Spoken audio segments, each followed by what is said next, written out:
Laki na ng tiyan ni Queen ay, no? Buyag-buyag.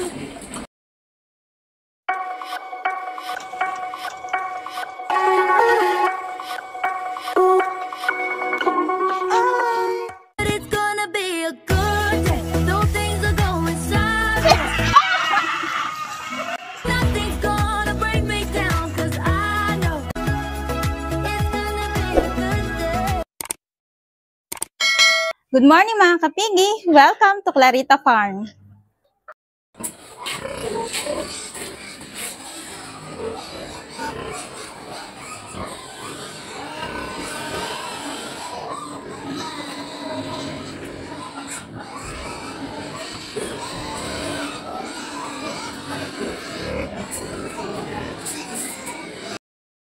Ngayon mga kapigi, ililipat na natin si Mami Quinay. So before that, i-prepare na muna natin yung feeds niya na gagawin nating bait.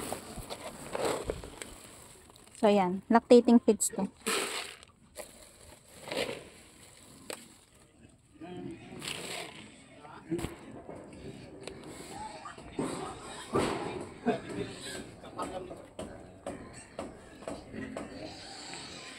Habang naghahanda po tayo sa paglilipat ng ating dalawang inahin, ay magsha-shoutout po muna tayo mga kapigi.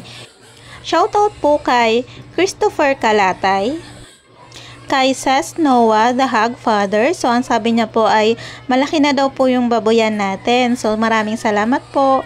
Actually po, pautay-utay lang po yung pagpagawa namin nitong mga kulungan namin. Kasi nga po, alam na naman po natin na dito sa baboyan, malaki pong kapital ang kailangan. At nung nagsimula po kami, wala po kaming ganong kalaking kapital. As in, maliit lang po talaga yung kapital namin.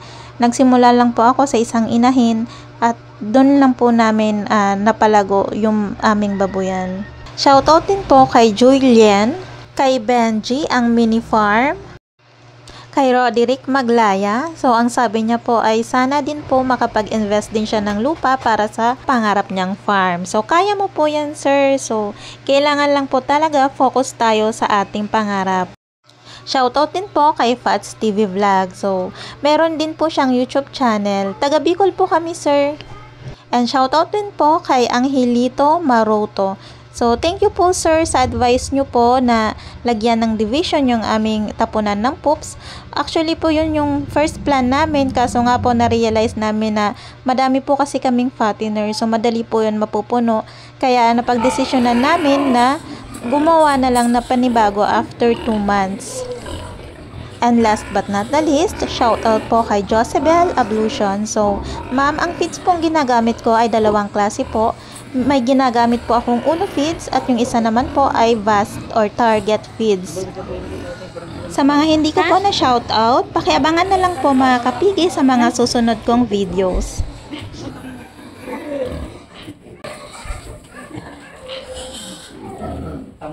Ayan mga kapigi, oh.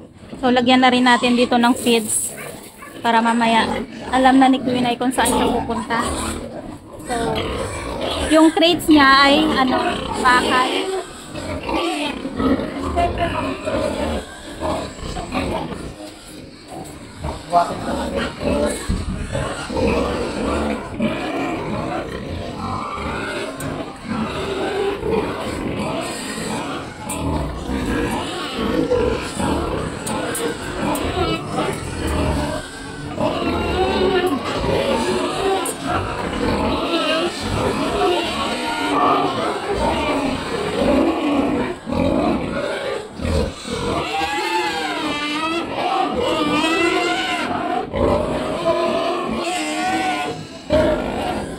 Kapalabasin na siya, be?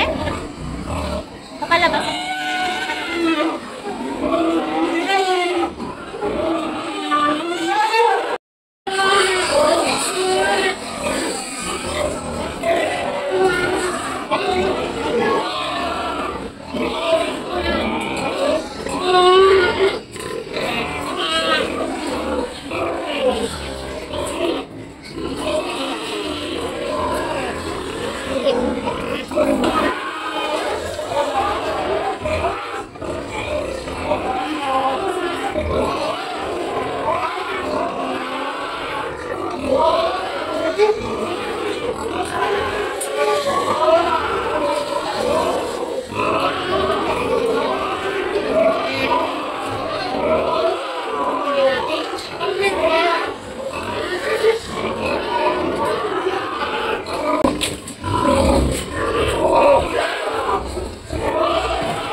Ayan mga kapigi, one down. Nalipat na po natin si Mami Quinay. So mamaya naman si Mami Kanusa naman. So ayan. So ito mga kapigi, hindi pa to tapos. Isi-secure pa natin to.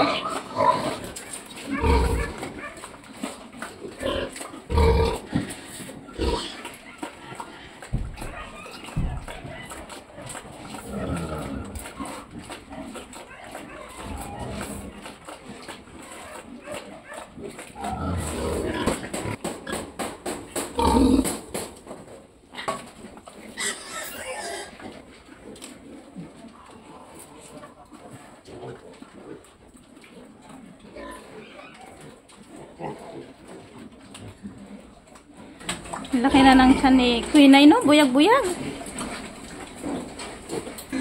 So, hello, good morning mga kapigi. So, ngayong araw ay nailipat na nga natin itong si Mami Quinay dito sa kanyang farrowing pen. So, madali lang naman kahit first time niyang mailipat from gestating to farrowing pen, madali na lang naman natin nailipat si Quinay. So, basta may pinapasunod lang tayong feeds at hindi natin sila papakainin bago ilipat, madali lang naman din silang sumunod doon sa ating ginagawang bait. So, eto na si Mami Quinay. Ayan. So, si Mami Quinay, G1, P0 po ito. So, ibig sabihin, gravida 1 or first pregnancy and first time niya rin manganganak. So, ito po panganay niya tong mga anak to. And, kung makikita natin, based dito sa kanyang tiyan, mukhang medyo madami-dami siguro ang magiging biik niya, oh. Lobong-lobo ang tiyan ni Mami Quinay. Buyag-buyag. Ilan kaya magiging anak mo, bebe?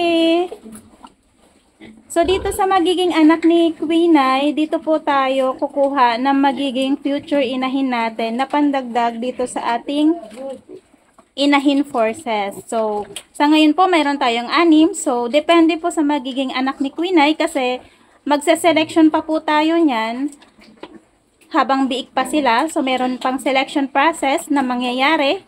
And habang pong lumalaki, yung mga napili natin as magiging inahin, ay meron pa rin pong selection na mangyayari. So, hindi po yun ibig sabihin na porke babae po yung biik, pwede na natin gawing inahin. Meron po yan mga criteria for judging. So, parang beauty pageant po yan. So, tatalakayin po natin yan sa susunod kung ano nga po ba yung mga criteria para sa magandang gagawing inahin. So, today is July 5 and tomorrow po ang due date niya. So, based naman po sa sa behavior niya today, hindi pa naman siya nagle-labor, pero ilinipat na nga natin kasi nga kailangan na nating magpasiguro.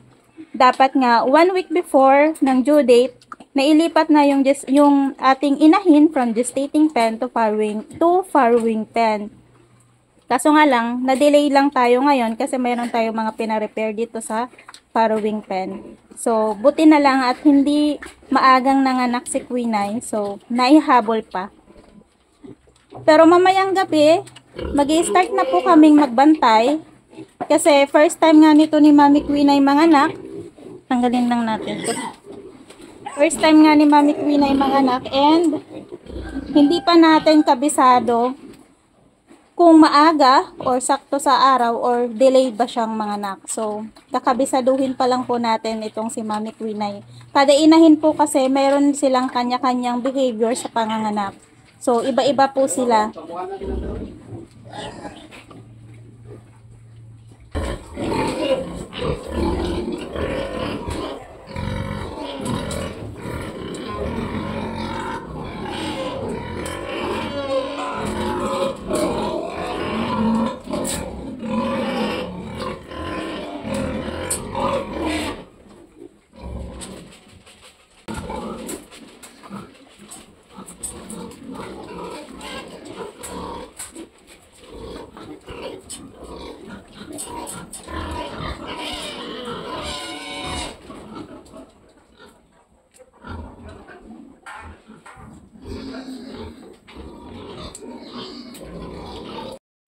Two down. So, ayan na mga kapigi. Nailipat na rin natin si Mami Kanusa.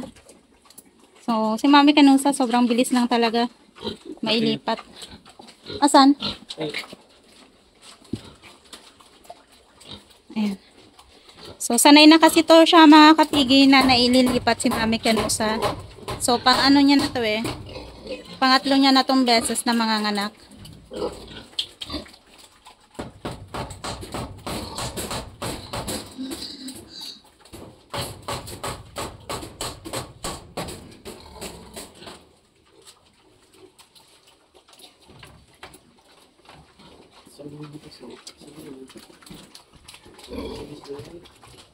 Buti mo ko ng hapon. Wala kang kailangan sa hapon.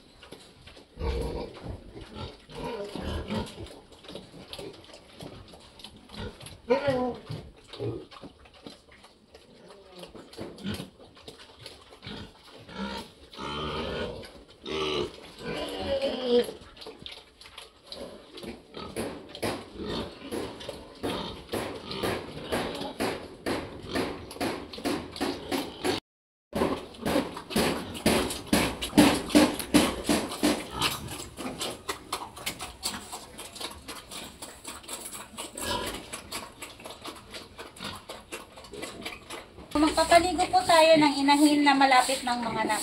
So, ito si Mami Quinay. Nalipat na natin sila dito sa farrowing pen. So, ito, paliguan muna natin sila.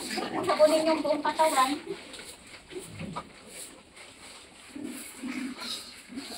Make sure po natin na malinis itong katawan ng ating inahin na mga anak. Para, kung ano man yung bacteria na mayroon sa katawan nila, hindi na nila ma-transfer doon sa magiging biik nila.